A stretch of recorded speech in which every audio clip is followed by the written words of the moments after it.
If there's one garden perennial that we seem to have developed a great fondness for, it is of course the garden peonies. Considered to be, long-standing cottage garden plants with that old-fashioned charm and nostalgia, they're often referred to as the queen of the flowers and have become the symbols for love and peace and tranquility. And when you see gorgeous big flowers like this, they have that immortal image of an old-fashioned garden perennial that just seems to be there every time you look at it. And of course that's true, because peonies are remarkably long-lived. If you go into old gardens, you'll often see plants there that have been there for a very long time. They're really considerably easy to grow. You just give them a nice rich soil that's well drained and plenty of sunlight. But the important thing, of course, is to make a good choice of the varieties in the first place. And if you're looking for a red flowering, double flowered peony, then you probably want to take a close look at this variety that's called Karl Rosenfield. For this is generally considered the best red on the market today.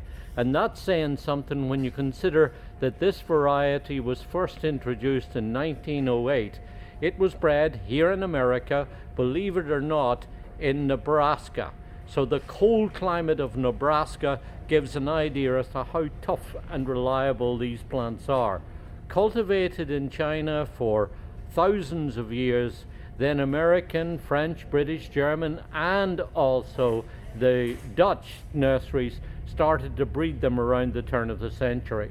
And John Rosenfield got interested in growing them in his 10-acre nursery in West Point, Nebraska.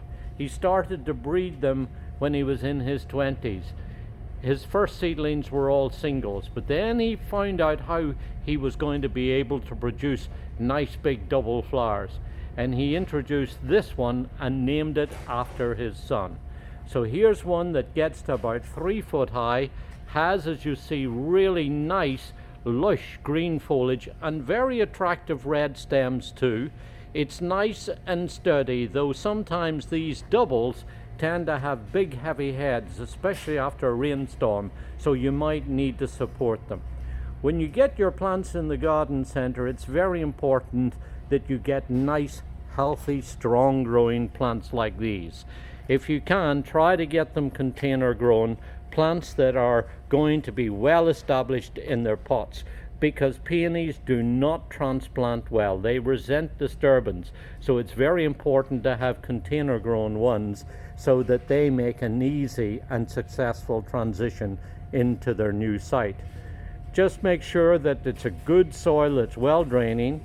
Dig a good sized hole, don't skimp on the size. Work in plenty of organic matter and then water them well until the plants become established.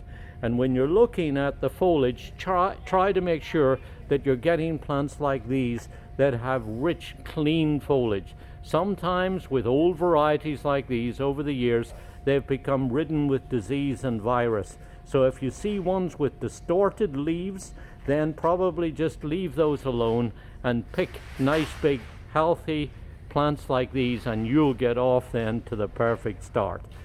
Lots of flower buds, as you see, but don't worry too much about having a plant in flower. What you're looking for is a really nice, sturdy, well-grown, healthy plant, because once you get it growing in your garden, you're going to have it flowering for years and years.